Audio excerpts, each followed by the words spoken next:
This is why we can't have nice things, because even when my hair is up, it gets stuck in the air duster. Hey guys, it's Sarah from Just My Typewriter, and I'm back with another edition of Buying a Bad Typewriter, IBM. In the last episode, I went through the process of buying this typewriter and starting the cleaning process, and I'll link that episode down below. I had identified quite a few things that were wrong with it, and I put it back together and started to get into the fiddly part of working on an IBM, which is the adjustments. So if you want to see everything up to this point, that episode is down in the description below. Now, before we go any further, I do want to put a little disclaimer in here. I am not a professional. I don't know much about IBMs. I can't help you fix your IBM, and a lot of this process was trial and error for me. Please do not follow any of the things that you see in this video as tutorials for how to fix yours. If anything, I want to provide you with the resources if you do decide to tackle your own IBM project. So I do have a bunch of links in the description below, including all of the video tutorials I used while working on this machine, specifically from Phoenix Typewriter. Those were incredibly helpful to me. I also am going to include the Facebook group that I used to get a lot of advice while working on this machine. So that link is in the description below, as well as the website and Instagram of Typewriter Chicago, because Lucas was incredibly helpful as I went through this process. So don't do what I do, but follow my advice as far as getting actual professional help. With that said, we went through the process of kind of putting everything back together and doing our first real type test. Now in that type test, I revealed quite a few problems that I needed to do the adjustments for in this part of the repair. The cleaning, degreasing, and putting things back into the case took me about a month. We are now 6 months out from where I started. Well, no, are we 6? We're like 5 months out from where I started. So the next 4 months were all adjustment based. After that type test, I identified some problems I was gonna have to figure out how to fix. The first was I had a slow motor start. The second, the type ball wasn't moving, so that's the type element with all of the text on it. I also had a loose cable that was the metal cables or metal tapes. That seemed to be loose for some reason. Another problem I had was a lot of slack on my pulleys for my tab and return, which caused me a lot of grief. I also had really sticky keys, and boy did that take a while to figure out.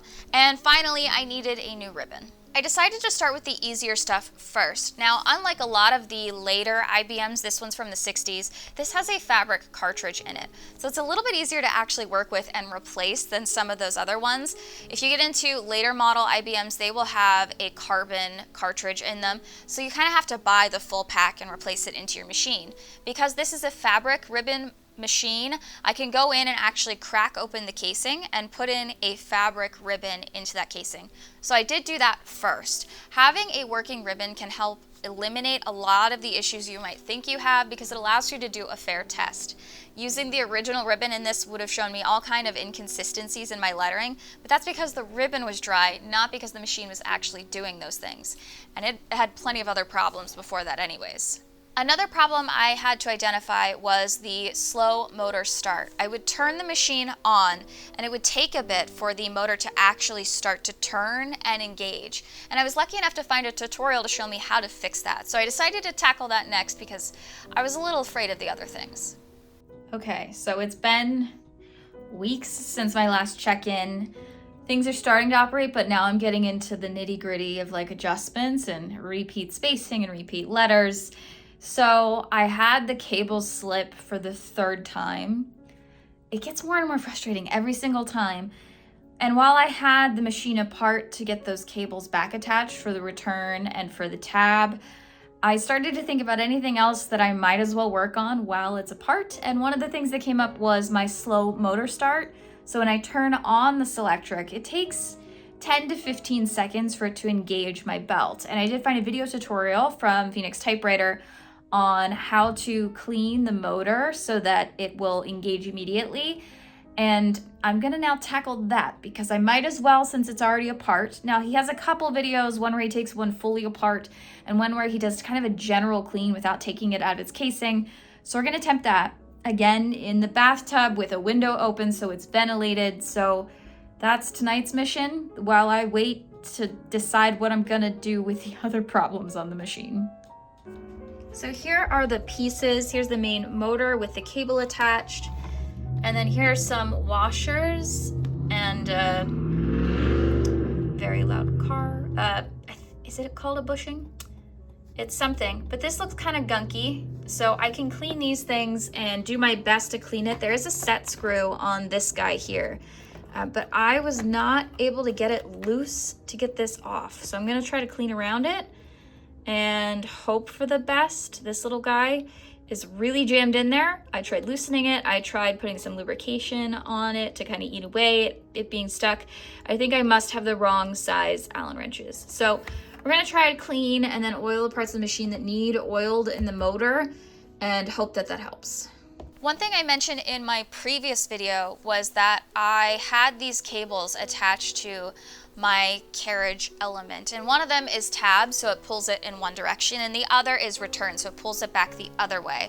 These are on a pulley system that are kind of opposite directions of each other, and behind them is your mainspring, which is a coiled up piece of metal that provides tension on those pulleys and rotating arms. I had a lot of trouble with this. It took me maybe 6 or 7 tries to get it correct, or to get it correctly back on the machine. I kept having this problem of them slipping off, and I didn't know what was causing the issue. I thought maybe the cables had gotten stretched, and the advice when your cables are stretched is to provide a knot to kind of shorten them. So I did that for a while and kept trying that method, and that didn't work either.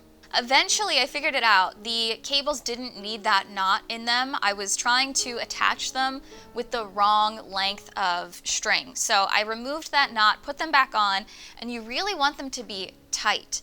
Not like, looks like it's gonna break tight, but you don't want any slack in there because it needs to be able to pull that mechanism in any direction using those pulleys. So that took me quite a while and was incredibly frustrating to figure out. However, getting those on, even incorrectly and eventually correctly, illuminated probably my biggest problem while working on this machine, which was a repeat comma strike. Okay. Are we not? Oh, there's the commas again.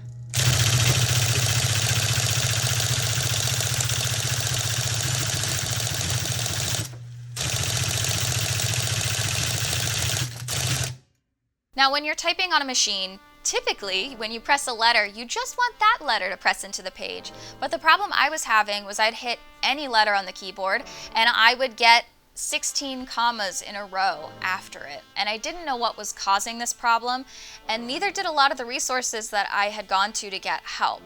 It seemed to get worse over time. I'd have a ton of commas, and it led me down this path of trying a bunch of different things to fix that problem. Usually, if you get a repeat character on an IBM, it's going to be your dash key, which is why when I posted about my repeat comma, people didn't really know what was causing the problem. It seemed odd to them.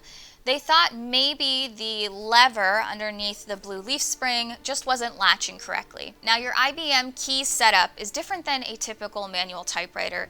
There are a lot of little springs in here that operate to make that key press. So you'll press a key, it's got some pivot points on it. Eventually, it leads to this little foot that is on a little rivet that goes back and forth to trigger when that key will hit. And on top of that little lever that goes back and forth is a leaf spring, a little blue piece of metal that is bent down to keep that lever from going and getting stuck. The advice I first got when I started to play around with this was that I probably just needed to clean out my pivot points and my keys a little bit more. So I went in with some isopropyl alcohol and just started brushing around specifically my comma key to see if that would help. The problem is that as I started doing this, I knocked out some of the springs that are on the back of those pivot points, and then I had to figure out how to reattach those. Okay, so we're thinking, since I flushed everything else out, that I need to clean back here and down in there in the ball bearing area. So I'm just going to take a Q-tip and we'll see what damage I can do. I can tell that there's some gunk on the side of this one, so maybe that's what's causing it. As usual, I fix one thing and break another. I unlinked some springs in there trying to clean it out, so I'm going to put those back in place. Oh, man. The trick I found here was I had to set the machine up on its back and then approach the machine from the top or from the back of the machine and stretch those springs over the top of one pivot point onto the bottom of another. I don't have any IBM specific tools outside of a hand cycle tool, so I was using little hooks and paper clips that I found and needle nose pliers. There are specific tools that will help you with this. I found that if I set the machine up on its back and used a very specific hook out of my Dollar General hook kit, I was able to stretch it. But it was pretty stressful, and it took me 3 or 4 days to get all of these springs back in place and figure out that trick of turning it on its back and approaching it from the top of the machine. Even with those sections cleaned with isopropyl alcohol, I was still getting that repeat comma. So the next thing I tried was to apply some sort of lubrication so that those springs could easily travel back and forth. At this point in time, I was using white lithium grease. That is what I'd seen suggested as kind of a lubricant that is thick enough where it'll stay in place. It's not like a slick sewing oil that might spill off. A lot of these places you want that oil to stay in place and continue to lubricate. So I tried applying white lithium grease to all of the keys and letting that sit. And while I was letting that sit and kind of soak in, I started to tackle some of the other issues on the machine that might be causing that repeat comma spacing. The first being that metal tape that seemed to be the wrong stretch or too long for what was happening in the machine. Now you have 2 tapes that attach to your carriage mechanism that sit under that golf ball. Your first is your tilt tape. When you have a golf ball, it's got letters 3 or 4 up in a row, and it'll have to tilt and press into the page depending on the position of the letter in the column. My tilt tape was completely fine, which was good. The problem was my rotate tape was broken, or had slipped. I don't know, something happened with it. The rotate tape is a little metal band that allows for your golf ball to spin and press the letters into the page so you can access those different columns. It feeds into a little springed section underneath your golf ball mechanism. It has a little T slot in it, and you feed the base of the metal cable into that and then slowly spin it around into a track so that when the golf ball is disengaged, it can turn depending on whatever spring tension it needs to hit those different columns. It's very difficult to explain. There's an incredibly helpful Phoenix Typewriter video on how to repair this that I linked down below. So if you have this problem, check that out. This was definitely a major issue for me in repair because what was happening was the golf ball couldn't even move to the correct position because the rotate tape was not on there correctly. Mine had slipped out of that plastic spacer mechanism that has tracks around it to keep it in space and had got itself caught up all around the base of my golf ball really tight, and it was really wound tight. So it couldn't rotate correctly. It had the wrong amount of tension on it and spacing. So I had to undo it. I had to wind my golf ball backwards and then remove that tape, feed it back through the system, and try to get it to sit in place correctly underneath that golf ball. Now this took me, again, a really long time to figure out. I had been following tutorials online that I had seen from Phoenix Typewriter, which were really helpful, but I just couldn't figure out the trick of what was going on. So I reached out to Lucas from Typewriter Chicago to help me, and he helped me with a lot of these adjustment fiddly things. I don't necessarily have the patience or understanding to go through the IBM manual, which I eventually did have to download to understand what's happening. And he has a way of explaining it in a very tactile, here's exactly what you should test, and here's visually how you should make it match. So he walked me through this process, and the thing that I learned was that in order to properly get that rotate tape in there, you have to have your print cycle or your cycle about halfway through. So when you press a letter, it'll push the golf ball up into the page, print, and then come back down. You need your golf ball to be halfway up and touching the page in order to get that rotate tape in there. You don't want it to go all the way back down, so you want to half cycle it. Now I had tried really hard to half cycle this machine and get that golf ball stuck up there so I could properly feed everything, but I just couldn't get the hang of it. It seemed to spring down every single time. And here's where I learned a very valuable lesson that nobody tells you when you're using a hand cycle tool. You need to turn the machine on, not plugged in with electricity going through it, but you need to have the machine flipped on in order to use your hand cycle tool. Otherwise, the machine thinks it's off and you're trying to force it to do things in that state of being turned off. So that was a really valuable lesson that helped me throughout the rest of my repairs on this machine. Eventually, I was able to flick the switch on for turning on the IBM and get it to that half cycle point and put in my rotate tape. The problem was I didn't hold the golf ball as it went back down out of that half cycle, and I snapped the rotate tape cable. This is definitely not what I wanted to do. I just didn't provide it enough release of tension, and it completely took off the one end from the metal band. Luckily, Lucas was able to send me another one to replace it, and I had to do the process all over again to get the new rotate tape on. And this is not the end of the rotate tape saga. One thing the rotate tape revealed to me was that there was a flaw in my golf ball or my type element. So I'd take it off and look at the bottom of it, which I hadn't done since I purchased the machine, and I saw chipping around the inner ring of the type element. Now the problem is that you don't want any chipping or cracking anywhere on your type element because it can't properly turn then to the right spaces. It'll bump in weird spots. So I had to order another golf ball. So add that to the tab. While I was waiting for my new golf ball and I had my rotate tape kind of on, I then started to tackle the sticky key issue. I had gone through and done all that lithium grease on them, and I thought maybe I just didn't have those blue little leaf springs bent in the right way. So I started this process of bending them back and forth to see if I could get them to sit in the right spots. And nothing seemed to work. The other thing that I started to notice is as I was playing with this, or as I was getting tons of repeat commas, was I was getting really inconsistent ink across the page as it was cycling through this comma situation. So I would get 3 dark commas in a row, a random space, a really light comma, a no comma, even though the thing had gone up into the page. And so I did post about this on the Facebook group to see if I could get some help, because I was a little bit stuck. There were 2 things that came out of me posting on the Facebook group that were offered as suggestions. The first was that I could do a test to see if it really was just ribbon inconsistencies by using a piece of carbon paper. So if you for some reason have a ribbon that's just not consistently inked, it could be that you are typing completely fine, but it's just not showing up because the ink is dried out on parts of your ribbon. If you put a piece of paper, a carbon paper, and then a normal piece of paper underneath, and then go through and type, you can see if the letters are actually pressing into the page. And what I found was that my letters weren't pressing into the page at all. It wasn't just a dried out ribbon. So I was able to kind of cancel out some things in the repair stages. The other thing they recommended that it might be a velocity adjustment. And the velocity is how powerful is it tilting up and down and pushing into the paper. And so I got some suggestions to check that out. As this was happening, I started to notice again that my rotate tape wasn't correctly in there. It had slipped a second time.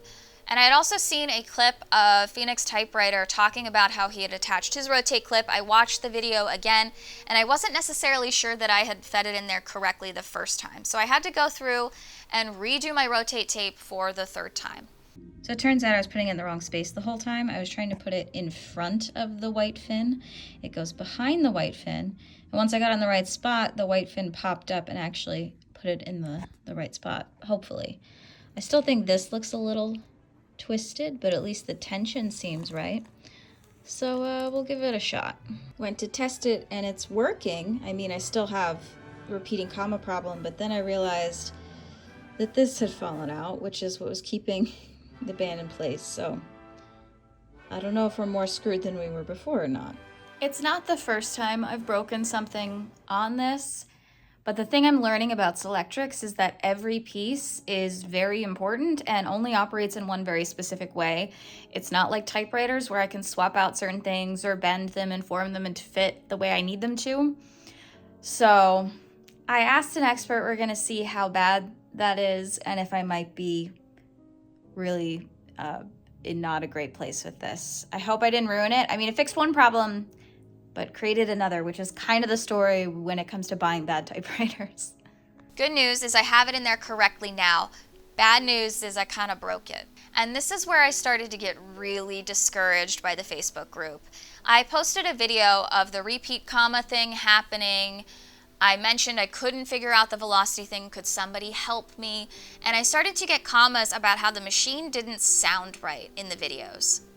And some of the suggestions were that maybe I just didn't have it oiled correctly. Another suggestion was it sounded like the belt on the machine was not operating correctly, and maybe I had a crack in my hubcap or in my central hub.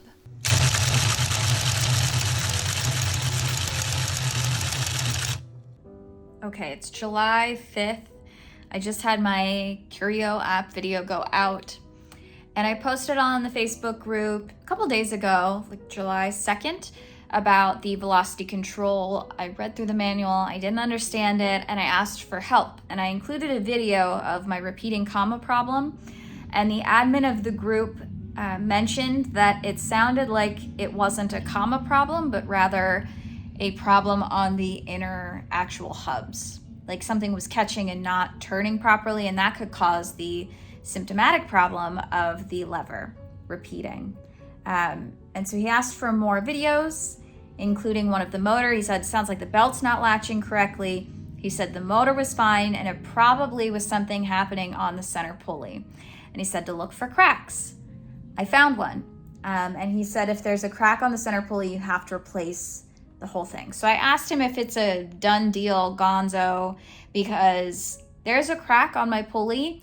It's not separated. The pulley is not separating from the shaft at all, but if that's what's causing the problem, that is a bigger job than I feel confident to take on, and I may have to seek professional help in a lot of ways because this is driving me nuts. But I might have to take it to a professional. Luckily, there is a shop nearby, Philly Typewriter, that does do IBM specific repair. I think I'm gonna ask them for a quote to see what it might cost. We're this far, and I can't be the only one who's had this experience of starting something and not being able to get out of it. So we're gonna keep testing and see if we can get it working. It's just so odd to me because the only thing so far to keep having the problem is that repeated lever. And it's only one of them. So I'm a little confused as to how the crack would only cause that issue rather than any of the other keys. So I did ask for more clarification on the Facebook group. I'm gonna pursue asking Philly Typewriter for a quote, and we're just gonna see what happens.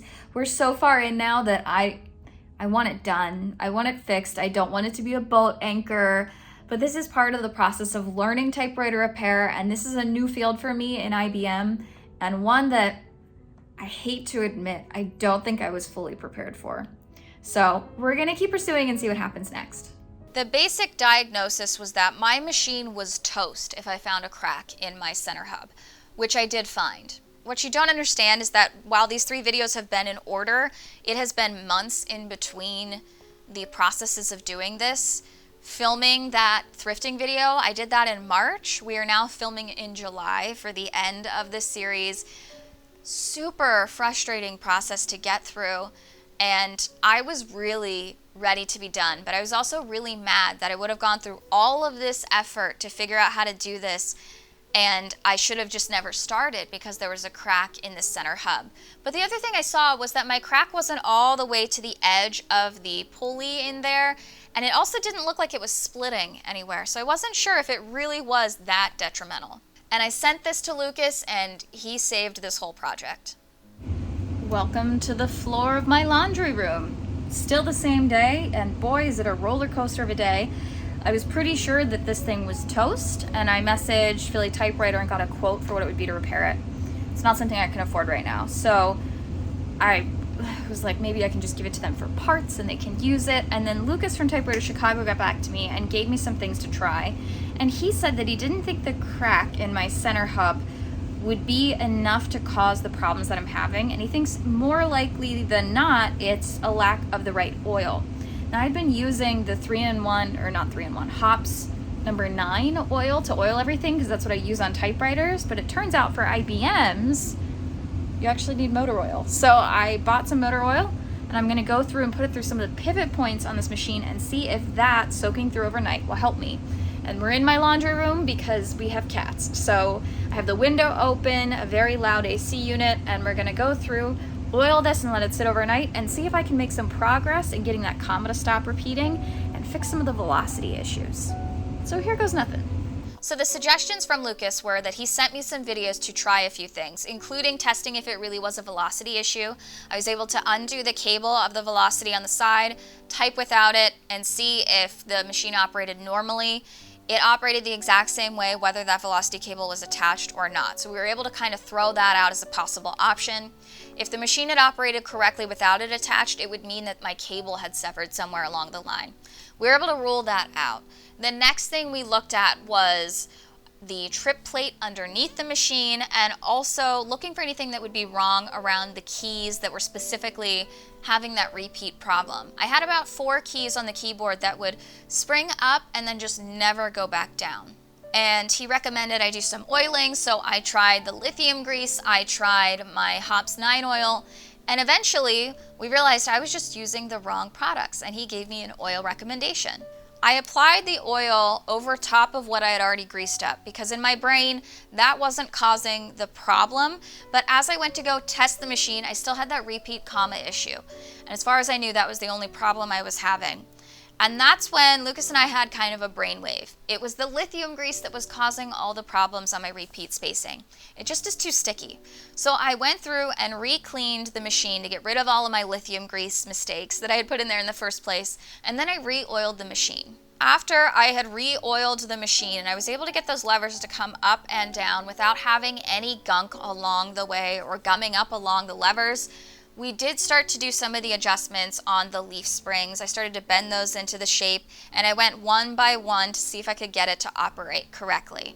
The last thing I did was play with the trip plate on the bottom. So there's a plate underneath the keyboard, if you set it up on its back, that has a couple screws that hold it in place, and you can either raise or lower it to see how far down you want to trip any key going up. And it looked like I had just had the wrong adjustment on that trip plate, or someone else had put in the wrong adjustment. And so I went through and I raised it all the way up and slowly would lower it down further and further to see if I could get rid of that comma problem until eventually it was completely gone. And this is the result.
This process was quite a long one for me. It wasn't quite the year-long process that repairing my Royal 10 was, and I didn't take it necessarily all the way down to the frame, but it was quite the test in patience for me.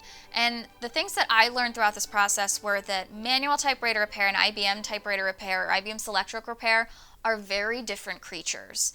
You can probably do both, especially if it's your profession, but for me as a novice and someone who is not necessarily the most mechanically minded, IBMs are completely out of my league. I do not recommend doing this yourself. It was a lot. And the results are not that professional level of working perfectly. Every once in a while it'll throw out a rogue space, or the letters might not always be exactly the same level of darkness. I know that people buy IBMs for how specific and precise they are.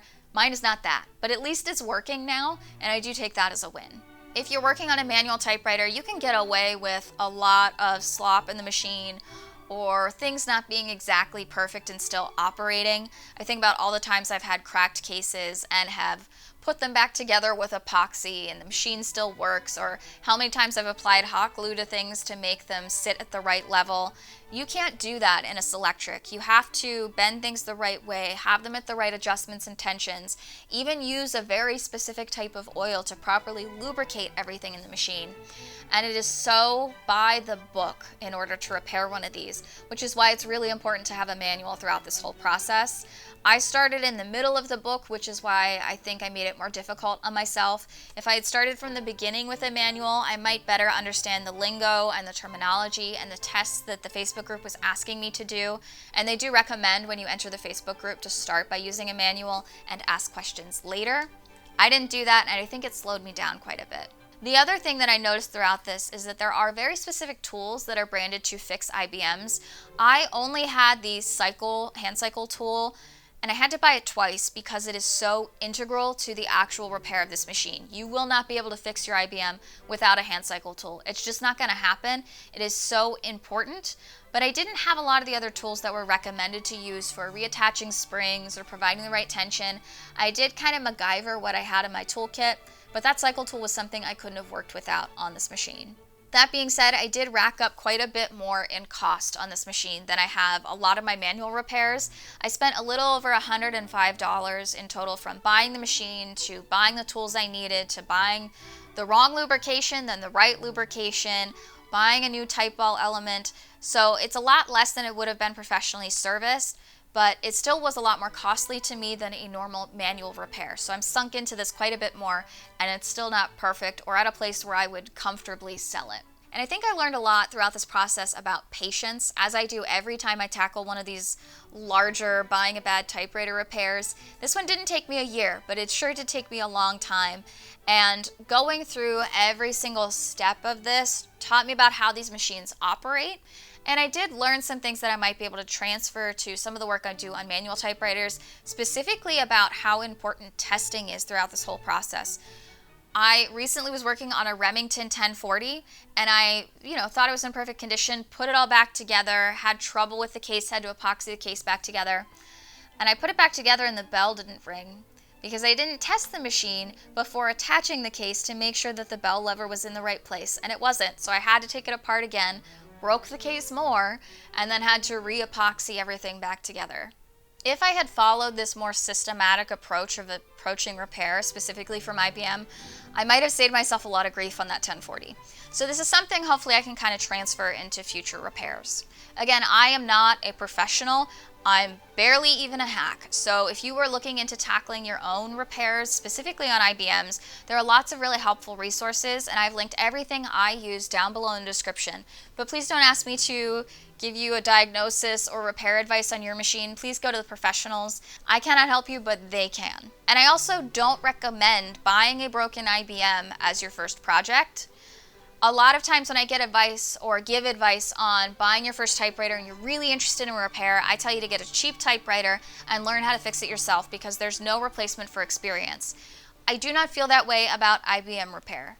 And maybe that's because I've only done this one, but this is the only one I'm ever going to do because it's a lot to figure out, and it's so precise and not nearly as forgiving as some of the other projects I've worked on this channel. If you're interested in more typewriter content, I do some other videos on this YouTube channel as well as on my Instagram at just.my.typewriter. And I thank you all so much for watching, and remind you, you're just my typewriter. I think we did it. It's finally over. Thank God.